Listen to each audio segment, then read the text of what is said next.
কুল্লুকুম রাইন ওয়া কুল্লুকুম মাসউলুন আন রাইয়াতিহি।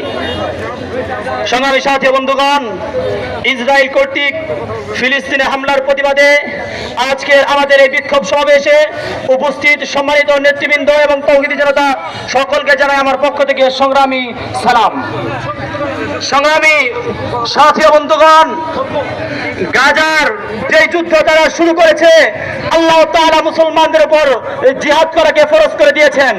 ইতিমধ্যে আন্তর্জাতিক উলামা ইউনিয়ন থেকে ফতোয়া জারি হয়েছে, সারা বিশ্বের সকল মুসলমানের উপর জিহাদ ফরজ হয়েছে।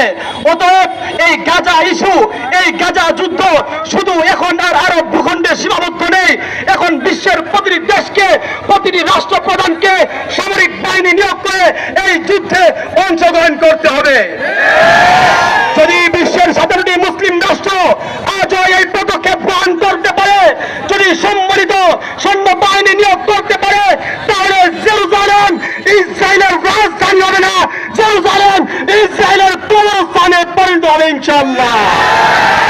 সংগ্রামের সাথী বন্ধুগণ, আমরা যারা সাধারণ জনগণ আছি, আপনাকে আমাকে মৃত্যুর পরে এই বিষয়ে জিজ্ঞাসা করা হবে না কেন তুমি সামরিক বাহিনী নিয়োগ করলে না, কিন্তু আপনাকে আমাকে জিজ্ঞাসা করা হবে যে সমস্ত কোম্পানি ইসরায়েলকে সমর্থ দিত, আর্থিক সহযোগিতা করত, আমেরিকান যে সমস্ত কোম্পানি আর্থিক সহযোগিতা, তোমরা কেন ওই পণ্যগুলো কিনেছো?